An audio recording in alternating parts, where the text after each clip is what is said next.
diagnóstico, las complicaciones y el manejo inicial que se debe hacer en los pacientes. Hay que recalcar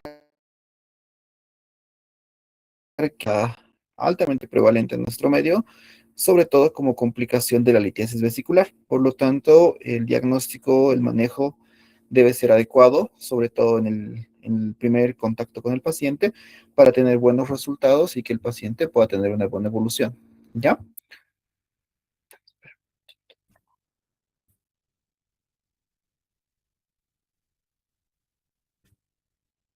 Ok.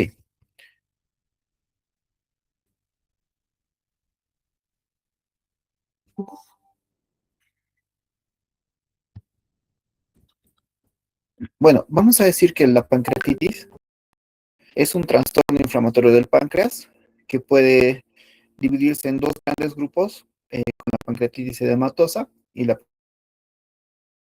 pancreatitis representan cuadros más graves y que pueden tener complicaciones locales y sistémicas. Estos tres puntos en la definición nos van a ayudar mucho cuando nosotros queramos clasificar a la pancreatitis y queramos ver igual la gravedad que pueda tener.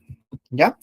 UpToDate nos habla de la etiología de la pancreatitis aguda en la última revisión que hacen y nos dicen que la pancreatitis aguda puede tener una epidemiología de, espérenme, chicos, ahora sí, que puede tener una epidemiología de que puede ser de 4 o de casi 5 pacientes a 35 por cada 100.000 habitantes y que globalmente está aumentando la incidencia de pancreatitis, sobre todo porque las personas con obesidad están incrementando y también las personas con litiasis biliar. En nuestro medio, la litiasis biliar es uno de los factores más importantes para la pancreatitis aguda, de etiología biliar, obviamente, y como en nuestro medio la litiasis vesicular es importante y es prevalente, pues la pancreatitis también puede ser una patología prevalente, como les mencionaba al inicio, ¿ya? La mortalidad de la pancreatitis en general puede llegar al 5%, por lo tanto, cuando se diagnostica, nosotros tenemos que tener en cuenta mucho el diagnóstico del paciente para evitar que llegue a complicaciones mayores o un manejo inadecuado, ¿ya? Y como les decía, la pancreatitis intersticial puede tener una mortalidad del 3%, que es menor en relación a la pancreatitis necrotizante, que puede llegar incluso al 17%. Obviamente va a depender mucho de la capacidad del centro que le atienda al paciente, porque en algunos casos puede disminuir esa mortalidad de acuerdo al manejo especializado que puedan tener estos pacientes, ¿ya? Y el tabaquismo, sobre todo cuando hay pancreatitis alcohólica, va a incrementar el riesgo de mortalidad en estos pacientes, ¿ya? Cuando nosotros hablamos de la causa de la pancreatitis, nosotros tenemos que tomar en cuenta, como ven en el gráfico, dos causas muy importantes, la pancreatitis biliar y la pancreatitis alcohólica, que representan gran parte del porcentaje de la presentación de pancreatitis, ¿ya? Entonces, cuando veamos una pancreatitis o sospechemos de una pancreatitis, las dos primeras causas que debemos tener en cuenta es la causa biliar y la causa alcohólica. También hay otras causas como la idiopática, que puede presentarse sin una causa aparente, sin embargo vamos a revisar que esta también puede tener algunas causas probables. Pueden ser por hipertrigliceridemia, que sería la tercera causa, y la post-RCP que está incrementando su porcentaje debido a que la RCP se está convirtiendo en un procedimiento más común en el medio y en general globalmente, y que una de las complicaciones que puede presentar es la pancreatitis, ¿no? Y hay otras causas raras como la medicamentosa, la genética, por causas anatómicas, por causas infecciosas o por causas traumáticas que podrían presentar una pancreatitis, pero con menos frecuencia. ¿Ya? Como hablábamos, la causa principal de la pancreatitis es la litiasis vesicular y esto sobre todo se explica por, en realidad, la teoría del conducto común, ¿no? Pero no es una teoría utilizada y no es una teoría validada actualmente, sin embargo, nos ayuda a entender cómo se puede producir una pancreatitis biliar por una litiasis vesicular, ¿no? Lo que pasa es de que hay un lito, generalmente en la vesícula biliar, que por alguna razón sale a lo que es el conducto hepático principal y colédoco, y que puede migrar hacia lo que es el esfínter, ¿no? Entonces van a ver que hay una obstrucción de la salida de la bilis, pero también puede haber una obstrucción del contenido pancreático. Por lo tanto, esto puede ocasionar lo que se llama una pancreatitis biliar, ¿ya? Sin embargo, actualmente se acepta la teoría de los simógenos, en la que la activación precoz de las enzimas pancreáticas puede dar lugar a la pancreatitis, ¿no?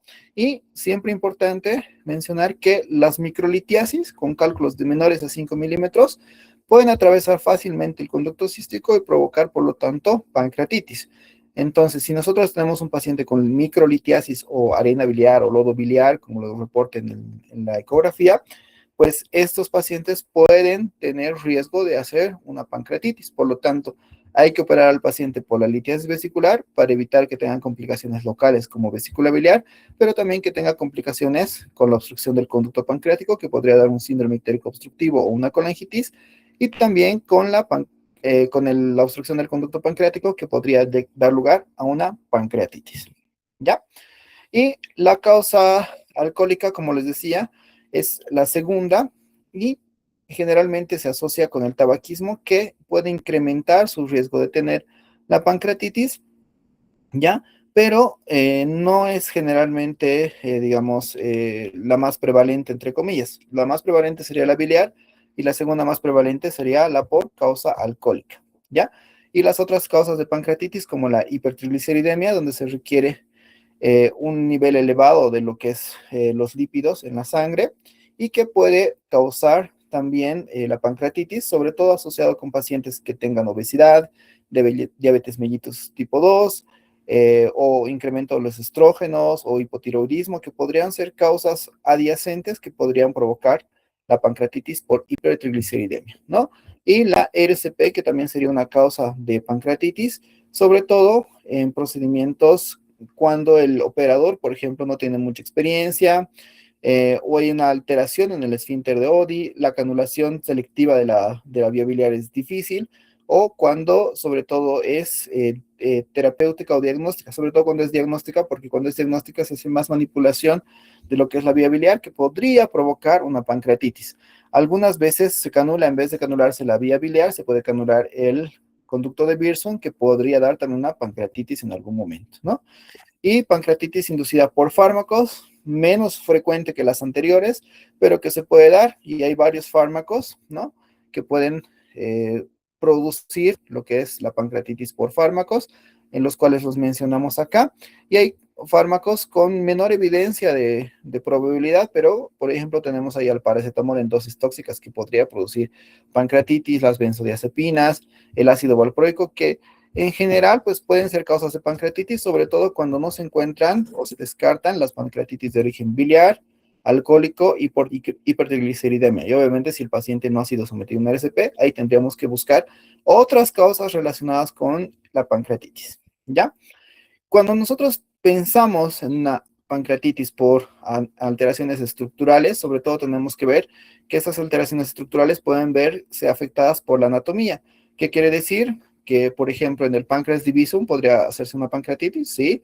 En un traumatismo pancreático o un trauma retroperitoneal también podría haber pancreatitis, claro que sí. O una compresión del conducto biliar que podría producir pancreatitis, esto por algunas otras causas. Causas vasculares podrían ser una hipotensión intraoperatoria o una isquemia postderivación cardiopulmonar, que podrían provocar pancreatitis. Sin embargo, son raras, pero sí debemos conocerlas, ¿ya?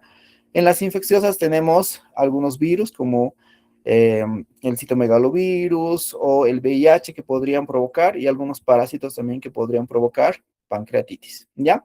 Y en las toxinas tenemos la hipercalcemia o algunos venenos que también podrían provocar pancreatitis, pero solamente estos de conocimiento general. Generalmente no se presentan, o cuando se presentan pancreatitis que no se encuentra la causa, podríamos o tendríamos que descartar cada uno de los antecedentes con los que venga el paciente, ¿no? Y hay también pancreatitis asociadas al perfil genético con mutaciones de las enzimas pancreáticas que podrían provocar alteraciones en el páncreas y podrían provocar una pancreatitis también por una alteración genética, ¿ya? Y tenemos las pancreatitis idiopáticas. Estas pancreatitis idiopáticas generalmente no se sabe la causa, ¿ya? Pero se ha demostrado que al menos 20 a 40% de los casos de estas pancreatitis en la que aparentemente no hay una causa, que es una pancreatitis idiopática, puede estar relacionada con el barro biliar o la microlitiasis. O en algunos casos hay algunos estudios que dicen que la bilis densa, ¿no? También podría provocar pancreatitis, ¿no? Pero son causas menos frecuentes y más difíciles de diagnosticar, que requieren métodos más precisos y otros estudios que no están a la mano siempre, pero que ustedes deberían saber que existe. ¿Ya? Cuando nosotros tenemos una pancreatitis, al ingreso hospitalario, nosotros tenemos que recabar algunos antecedentes del paciente. Por ejemplo, si la segunda causa de pancreatitis es el consumo de bebidas alcohólicas, tendríamos que ver que el paciente consuma bebidas alcohólicas más de 5 años y más de 50 gramos al día, que podría ser una causa de pancreatitis alcohólica, ¿no? También en los laboratorios de ingreso, aparte de lo que pedimos generalmente en un preoperatorio o en un ingreso al área quirúrgica, aparte de la milasa y lipasa, también podríamos pedir los triglicéridos, el calcio, que podrían significar o podrían darnos una luz de la causa de la pancreatitis, ¿no? Y en la imagen inicial, que sería el estudio de la ecografía, generalmente no necesariamente se pide para ver el páncreas. Si ven el páncreas, si es un ecografista, digamos, experimentado y puede ver el páncreas y medirlo, y está aumentado de tamaño, pues perfecto, ya nos estaría dando el diagnóstico por imágenes. Sin embargo, nosotros tenemos que ver si el paciente tiene colelitiasis o colecistitis crónica o litiasis vesicular de tipo microlitiasis, digamos, podría estar relacionado con la pancreatitis. Y si tenemos la coledocolitiasis, con mayor razón tendríamos que tener una sospecha de una pancreatitis biliar, ¿no? Y hay que ver si la etiología está identificada, hay que tratar la causa. Y si no está identificada, hay que avanzar a la fase 2. En la fase 2 ya tenemos estudios más sofisticados que nos podrían hablar de una pancreatitis. Si la pancreatitis ha sido el primer episodio, un episodio aislado, podríamos ver una ecoendoscopía en la que podríamos buscar tumores en la ampolla o microlitiasis que probablemente no se pueda ver con ecografía abdominal normal, que podrían darnos luces de la causa de la pancreatitis, ¿no? Y si la ecoendoscopía es negativa, podríamos hacer una colangioresonancia, que podría ser el estudio definitivo para determinar la causa de la pancreatitis, ¿no? Y si los pasos son recurrentes, o perdón, si las pancreatitis son recurrentes o ha tenido más de una pancreatitis de paciente en la que no se ha diagnosticado como tal o no se encontró la causa, pues hay que hacer igual la econdoscopía para buscar o la colangioresonancia para ver la causa de la pancreatitis, que generalmente estamos buscando ahí estenosis o tumores pequeños que no se puedan ver en las imágenes comunes, ¿no? Ya hablando de la clasificación, tenemos que hablar de que Atlanta 2012 ya nos clasifica la pancreatitis en una pancreatitis edematosa o intersticial y una pancreatitis necrotizante, ¿no? La pancreatitis edematosa generalmente es una inflamación del parénquima pancreático y de los tejidos peripancreáticos, pero sin necrosis reconocible. Y la pancreatitis aguda necrotizante ya es una inflamación del páncreas asociada a necrosis del parénquima pancreático o necrosis peripancreática, que sería la definición de pancreatitis necrotizante. Según la gravedad, la pancreatitis puede clasificarse en pancreatitis aguda leve, pancreatitis aguda moderada y pancreatitis aguda grave, ¿no? Generalmente esta clasificación es una de las más importantes para nosotros determinar el manejo de este paciente, a qué sala va a ir, si va a ir a una sala de internación común o una sala de terapia intensiva. Generalmente en las pancreatitis agudas graves o moderadamente graves ya se puede hacer que el paciente probablemente requiera cuidados intensivos, ¿no? Entonces, la pancreatitis aguda leve, que es la más común dentro de todas las pancreatitis agudas, se caracteriza por la ausencia o insuficiencia orgánica y complicaciones, por la ausencia de insuficiencia orgánica o de complicaciones locales o sistémicas. La pancreatitis moderada, en la cual ya hay una insuficiencia orgánica o complicaciones locales menores a 48 horas, ¿no? Y en la pancreatitis aguda grave, la insuficiencia orgánica es persistente, más de las 48 horas, y ya puede tener afectación de uno o varios órganos, ¿ya? Cuando hablamos de la clínica en el diagnóstico inicial de estos pacientes, tenemos que tomar en cuenta el dolor abdominal, que siempre es importante y va a marcar básicamente el diagnóstico.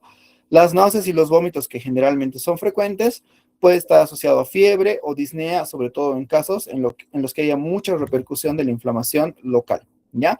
Y nos basamos también en UpToDate para las manifestaciones clínicas y el diagnóstico de la pancreatitis aguda, y nos dice lo siguiente, ¿no? La manifestación clínica generalmente es un dolor de inicio agudo, persistente e intenso, que puede ser en cuadrante superior izquierdo o epigastrio, y que está asociado a dolor en cuadrante superior derecho. Generalmente dolor en hemiabdomen superior, en síntesis, ¿no?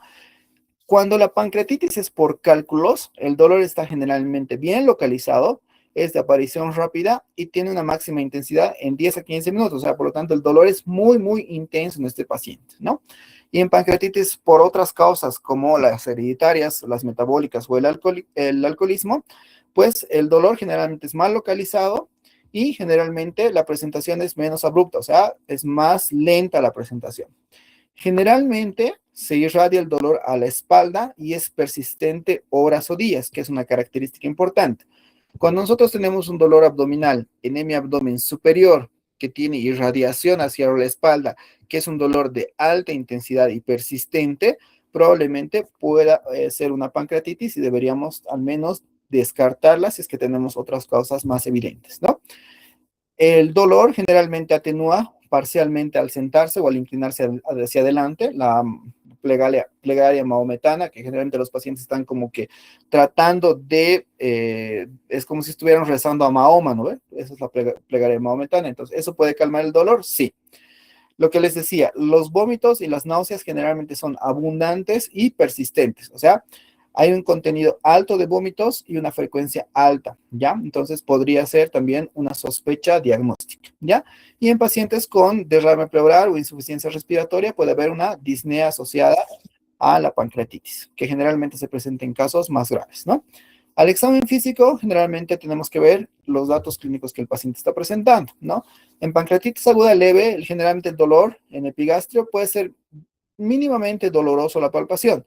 ¿Qué quiere decir? Que el dolor puede relacionarse con la gravedad del paciente. Si tiene un dolor que no es tan fuerte a la palpación, por ejemplo, podría tratarse o asociarse a una pancreatitis leve.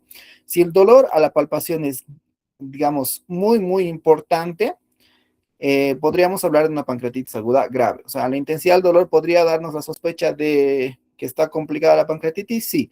Sin embargo, nosotros tenemos que estratificar de acuerdo a complicaciones locales y sistémicas para determinar si es leve, moderada o severa, ¿ya?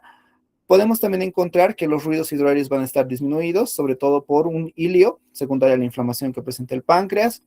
Puede haber ictericia en el examen físico inicial, sobre todo por la coledocolitiasis, que podría ser el factor determinante de la pancreatitis, y en algunos casos los pacientes pueden presentar fiebre, taquipnea, hipoxemia o hipotensión, sobre todo en pancreatitis agudas grave.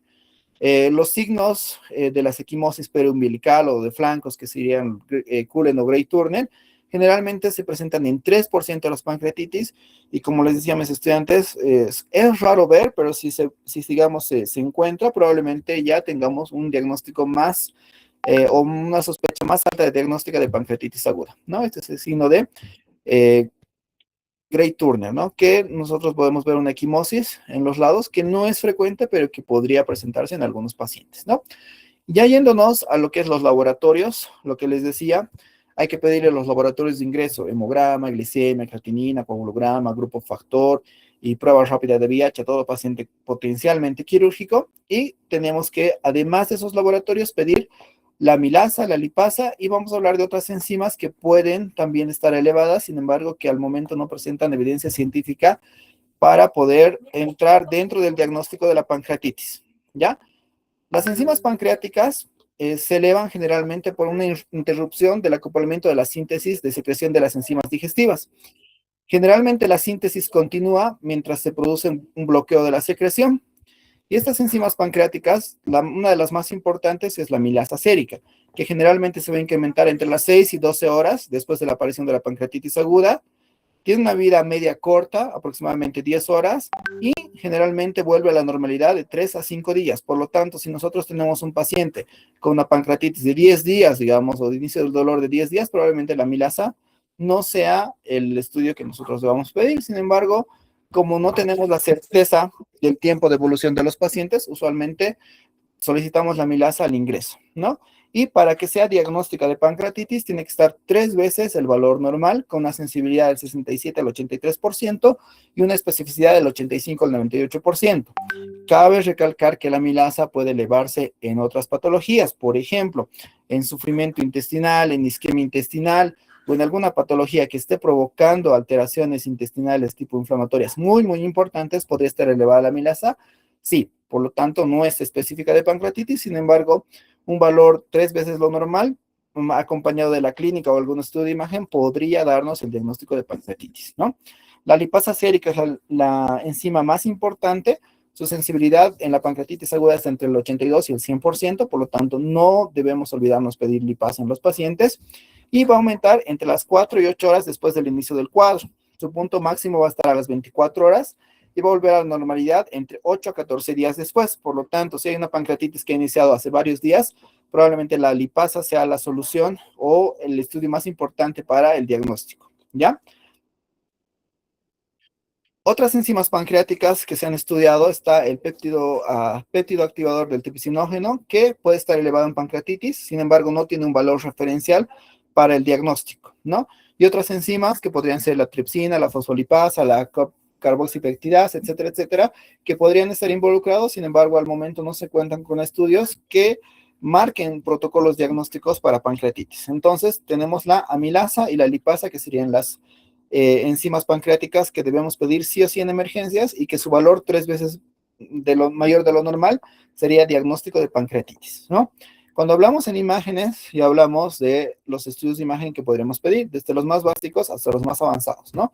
En la radiografía de abdomen, generalmente se puede ver un hilio localizado en un segmento del intestino delgado o hasta centinela, y el signo del colon cortado, que podría significar una enfermedad más grave. Generalmente es una pregunta común de examen y de COE, por si acaso, ¿ya? También puede haber disminución de aire en el colon debido a un espasmo funcional del colon descendente por la inflamación pancreática, ¿no? Y también podrían haber alteraciones en la radiografía de tórax, como elevación del diafragma izquierdo, generalmente derrames pleurales o atelectasias basales que podrían significar alguna asociación con la pancreatitis, ¿no? La ecografía es uno de los estudios que sí o sí solicitamos al ingreso en los pacientes porque es accesible, porque es de bajo costo y porque nosotros debemos ver qué puede ya darnos la etiología de la pancreatitis. Generalmente, como les decía, cuando el imagenólogo puede ver el páncreas, porque muchos no lo pueden ver, cuando lo ven, generalmente reportan un páncreas agrandado de forma difusa que puede representarnos una pancreatitis aguda, ¿no? Una de las cosas más importantes o una de las causas más importantes por la que pedimos ecografía es para ver si tiene litiasis vesicular, porque si tiene litiasis vesicular y tiene pancreatitis, entonces probablemente la causa sea biliar, ¿ya? También nos puede ayudar a ver si hay líquido pancreático o peripancreático que puede provocar una acumulación anecoica y pueden también mostrar ecos internos sugerentes de necrosis, sobre todo en pancreatitis necrotizantes. ¿Ya? Y uno de los estudios igual importantes que no necesariamente se piden el ingreso de los pacientes es la tomografía contrastada abdominal, que generalmente se puede pedir en casos excepcionales al ingreso, pero sí o sí debe pedirse en pacientes con pancreatitis moderada o grave que estén presentando mala evolución al ingreso, ¿ya? En pancreatitis edematosa o intersticial va a reportarnos un agrandamiento focal o difuso del páncreas. En la necrosis pancreática ya nos va a mostrar una falta de realce en el lugar donde hay la necrosis pancreática y se puede pedir 3 o más días del inicio del dolor abdominal para ver la presencia y la extensión de la necrosis pancreática. También nos puede ayudar a ver la dilatación de las vías biliares y la dilatación del conducto biliar, ¿ya? También nos puede determinar o ver si es que hay una masa pancreática o común sea de cabeza de páncreas que pueda ser la causa subyacente de la pancreatitis aguda, ¿no? Y tenemos las imágenes de la pancreatitis en tomografía. Por ejemplo, aquí podemos ver una pancreatitis intersticial que hay una acumulación de líquido peripancreático. En esta tomografía podemos ver una pancreatitis con un realce homogéneo que puede determinarnos una pancreatitis, una necrosis peripancreática, ¿ya? En la tomografía para una pancreatitis intersticial puede mostrarnos acumulaciones agudas de líquido pancreático o peripancreático. ¿ya? Y en pacientes con ya colecciones necróticas pueden mostrarnos este tipo de imágenes en las que hay una pancreatitis necrotizante, generalmente, que puede comprometer espacios perirrenales. La tomografía computarizada también nos puede mostrar la presencia de burbujas de gas que podrían significar una pancreatitis infectada, ¿ya? Ahora, cuando hablamos nosotros de los criterios de Baltasar o la escala de Baltasar, pues esta es la escala que podría determinarnos un páncreas normal, un aumento del páncreas difuso, una inflamación peripancreática, una colección peripancreática, dos o más colecciones peripancreáticas. Sin embargo, la evidencia del uso de la escala de Baltasar pues está disminuyendo. ¿Qué quiere decir? Que su utilidad está disminuyendo porque no es un factor predictor, solamente nos va a dar las complicaciones locales, ¿no? Entonces, no necesariamente es un estudio que actualmente entre dentro de los criterios diagnósticos de la pancreatitis, sin embargo, se sigue usando en algunos hospitales y algunos cirujanos aún la usan y pues es válido porque a ellos como experiencia les puede servir también, ¿no? Y la escala de Baltasar nos muestra, como les decía, las diferentes progresión o las diferentes complicaciones que puede tener esta pancreatitis, ¿ya? La resonancia magnética generalmente puede ser un estudio importante cuando no tenemos la causa definida o cuando hay alguna cosa que debemos definir, sobre todo para la vía biliar, ¿ya? Y generalmente se usa la colangioresonancia magnética para diagnosticar o descartar la presencia de coledocolitiasis y generalmente pues es un poco menos accesible porque es más cara, pero en algunos pacientes que no puedan tener radiación, por ejemplo, pacientes embarazadas, podría ser una alternativa importante, ¿ya? Cuando nosotros hablamos del diagnóstico de la pancreatitis aguda, tenemos que hablar de un diagnóstico de sospecha y un diagnóstico definitivo. Cuando nosotros hablamos de diagnóstico de sospecha, hablamos de un dolor de aparición aguda en epigastrio que es persistente, intenso, sensible a la palpación durante el examen físico y tiene irradiación en cinturón, o sea, un dolor epigástrico que se irradia en cinturón hacia la región dorsolumbar bilateral, ¿ya? Eso sería la sospecha. Y el diagnóstico definitivo requeriría la presencia de dos o más de los siguientes criterios. Ya hemos hablado del dolor persistente, que generalmente se irradia hacia la región dorsal de la espalda, la elevación de la lipasa o amilasa 3 veces mayor a su límite normal, y hallazgos imagenológicos sugerentes de pancreatitis aguda en la tomografía, en la resonancia o en la ecografía. Generalmente la ecografía es el primer estudio que le pedimos, por lo tanto, si al ingreso tenemos, por ejemplo, un páncreas agrandado en la ecografía, pues ya tendremos un diagnóstico definitivo de la pancreatitis aguda.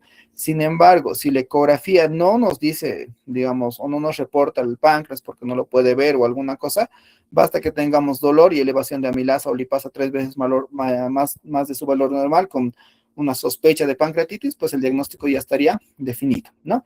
En pacientes con dolor abdominal y elevación de la lipasa o amilasa, 3 veces su valor de lo normal, no requieren estudios de imagen para establecer diagnóstico de pancreatitis aguda, lo que les decía. Puede reportar la ecografía un páncreas aumentado de tamaño o no, pero igual el diagnóstico ya está definido, ¿ya?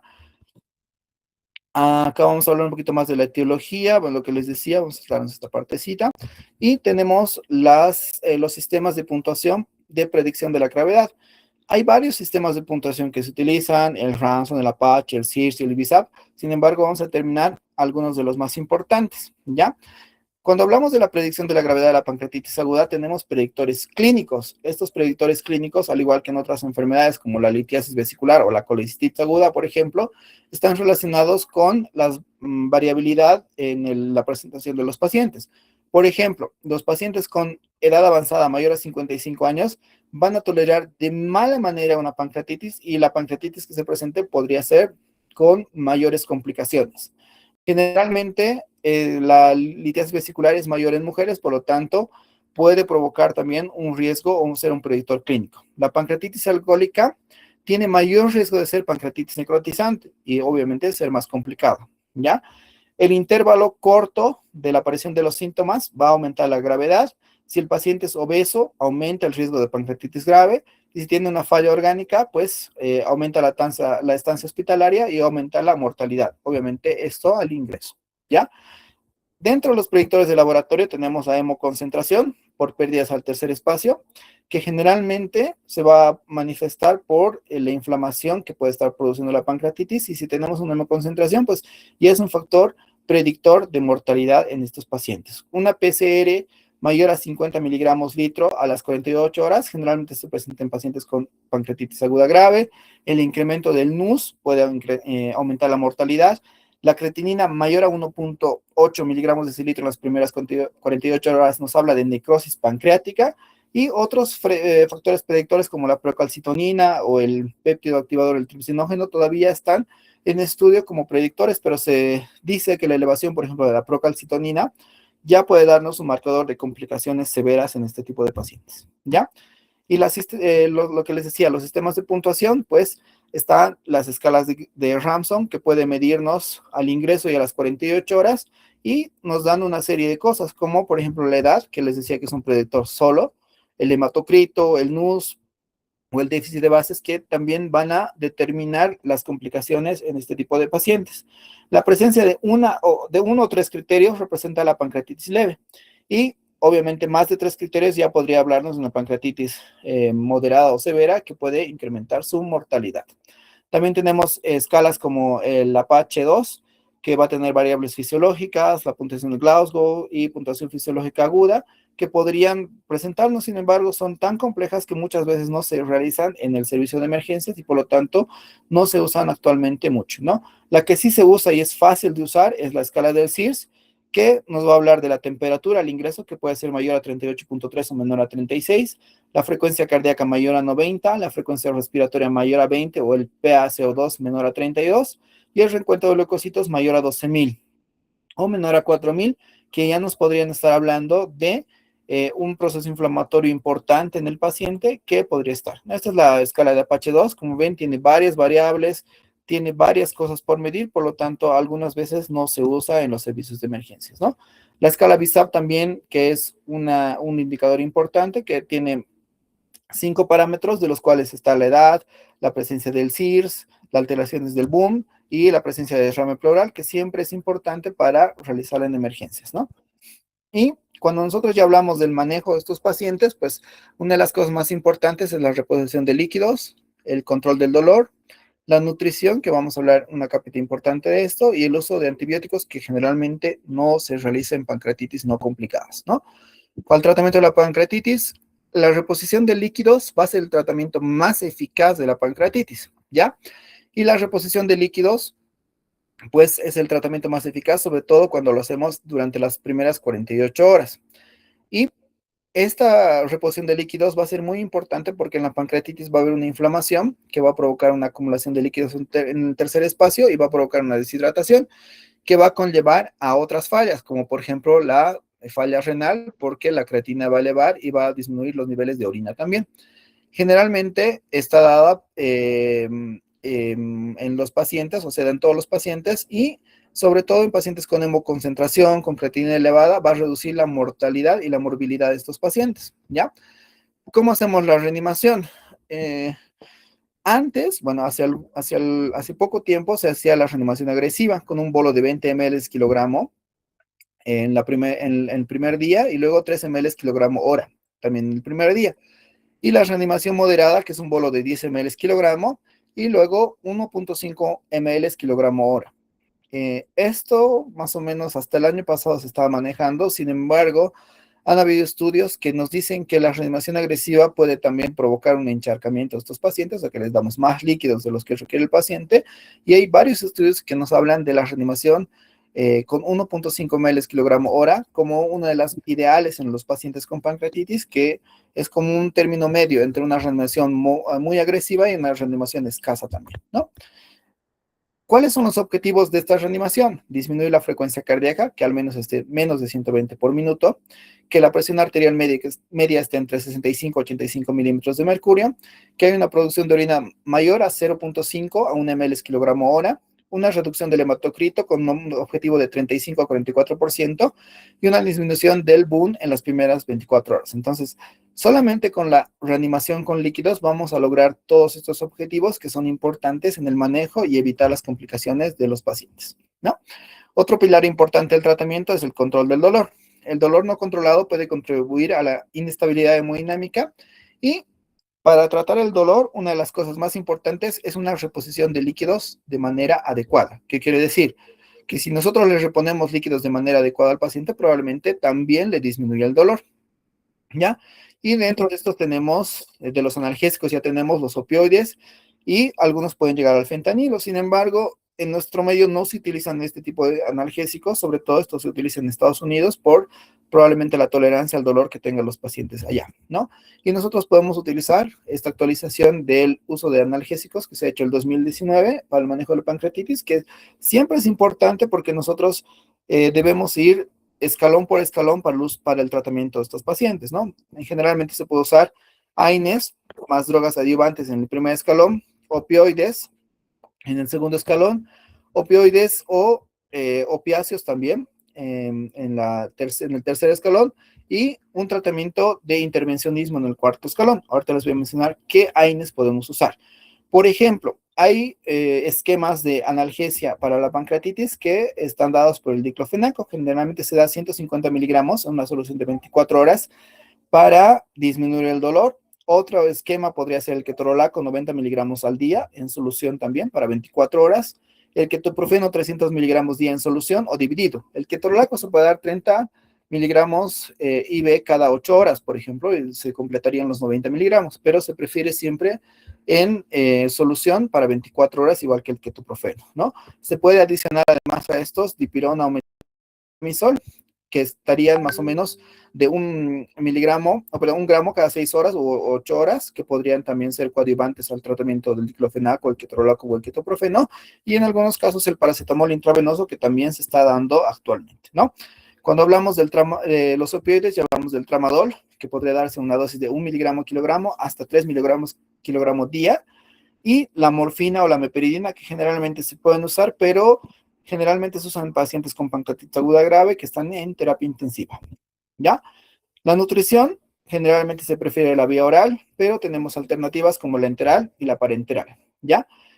La nutrición generalmente se inicia lo antes posible, cuando no haya náuseas, vómitos o ya no haya datos de hilio. Por lo tanto, si hay ruidos hidroaéreos y el paciente no está vomitando, probablemente debamos iniciar esto, ¿no? Antes, a los pacientes con pancreatitis les dejaban días, semanas sin nutrición por vía oral, que se ha demostrado que no es adecuado para este tipo de pacientes, ¿no? Y también porque la mucosa o la vía oral va a ayudar a la integridad de la mucosa intestinal, lo que va a ayudar a disminuir las complicaciones infecciosas en la pancreatitis complicada sobre todo, ¿no? En pancreatitis aguda moderadamente grave pueden requerir apoyo nutricional, sobre todo con una alimentación por sonda, nasoyeyunal, o en el caso de que no se pueda una nasoyeyunal o nasogástrica, pues una nutrición parenteral total que está reservada para pacientes con pancreatitis aguda grave o moderadamente grave que no respondan o que no tengan posibilidades de iniciar la vía oral lo antes posible, ¿ya? La vía oral, como les decía, se puede iniciar la alimentación de forma temprana dentro de las primeras 24 horas. En nuestro medio usamos generalmente al primer día lo dejamos en NPO y al día siguiente ya vemos si el paciente tiene ruidos hidroaéreos, si no ha vomitado, si no tiene náuseas, probablemente le podamos iniciar la dieta, ¿no? En pacientes con disminución del dolor se podría dar cuando los marcadores inflamatorios disminuyen también y generalmente, bueno, las recomendaciones de las guías dicen que podemos iniciar con una dieta blanda, baja en residuos y grasas. En nuestro medio generalmente avanzamos de una dieta hídrica a una líquida completa, a una dieta blanda hipograsa generalmente, ¿no? En nuestro medio tenemos un poquitito somos un poquito reacios a iniciar la dieta blanda directamente, sin embargo las guías nos dicen que se puede realizar de forma adecuada en algunos pacientes. Cuando no se puede la nutrición por vía oral, como les decía, se puede la nutrición enteral. Generalmente la nutrición enteral es mejor que la nutrición parenteral en pacientes con pancreatitis aguda grave que puedan tener una sonda nasogástrica, una nasoinguinal que pueda proveerles de la alimentación, ¿no? Se ha demostrado que la nasogástrica o yayunal, pues, no tienen mucha diferencia, sin embargo, algunos estudios dicen que la nasoyayunal tiene más beneficios que la nasogástrica en este tipo de pacientes. Lo malo es que la sonda nasoyeyunal requiere una colocación endoscópica y que a veces puede diferir o puede dificultar su instalación, ¿no?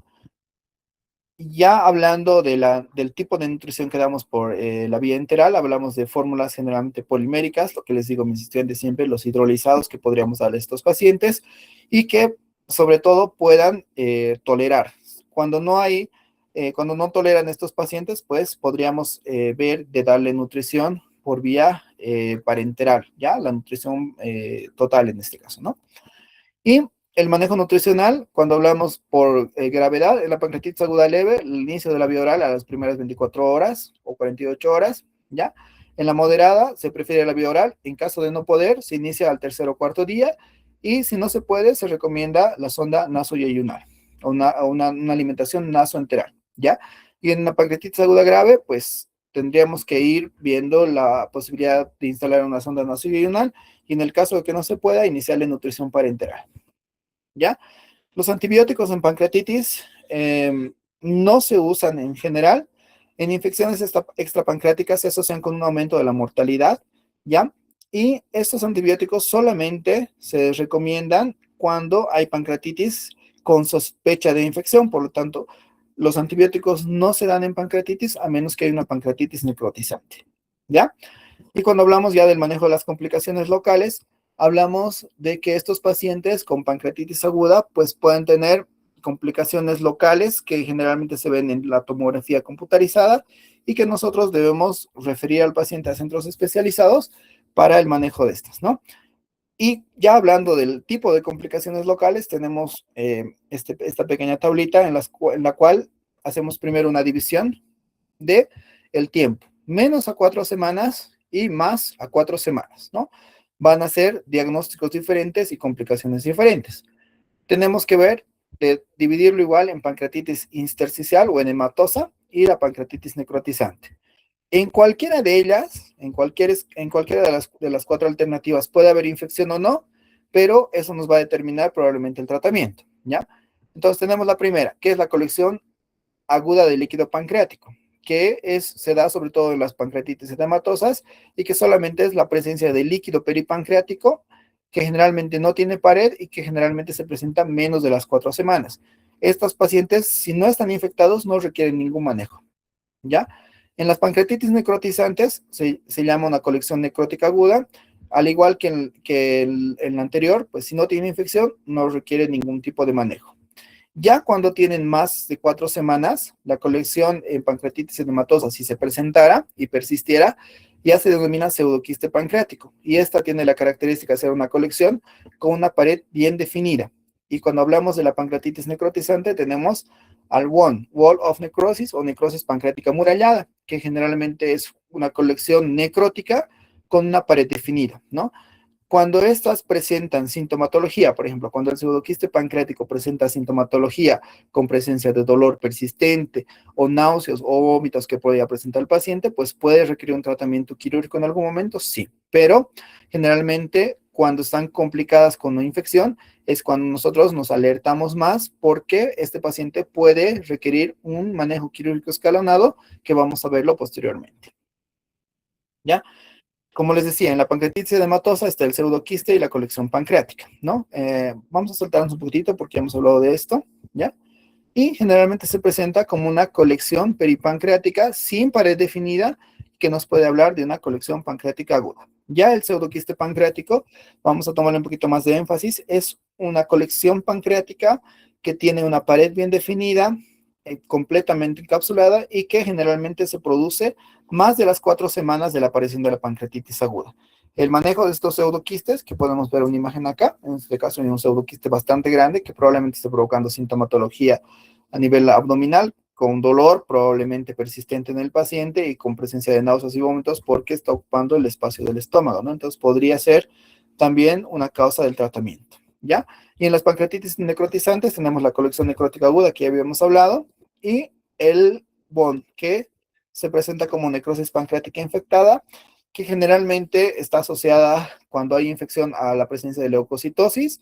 Estos pacientes con necrosis pancreática amurallada o pseudoquiste pancreático infectado, que se denomina absceso hepático, ya requieren un tratamiento de antibióticos. Generalmente pueden ser un carbapenémico solo, el imipenem, que sería una de las mejores alternativas, o fluoroquinolonas combinadas con metronidazol, ¿no? O cefalosporinas de tercera generación combinadas con metronidazol. Si el paciente no responde a las 48 o 72 horas al manejo de estos, probablemente el paciente requiera otro tipo de manejo quirúrgico. Aquí nos habla de la necrosectomía, pero hay algunos pasos previos que nosotros podemos realizar en este tipo de pacientes, ¿no? Generalmente tienen una pared bien definida, se provocan o se producen más de las 24 horas. Generalmente son de diagnóstico por tomografía para determinar el tamaño, las paredes y ver las características. Y generalmente puede ser intra o extrapancreático, ¿no?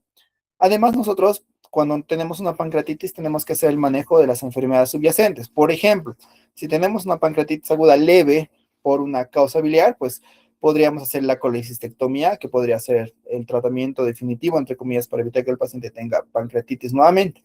O tratar la hipertrigliceridemia si el paciente tuviera, o tratar la hipercalcemia, o si el paciente tiene una pancreatitis alcohólica, pues evitar que consuma bebidas alcohólicas en lo posterior, porque podría producirse otra pancreatitis también, ¿no? Y en el manejo de los pacientes con pancreatitis hablamos del STEP, que es el manejo de las complicaciones que puede tener.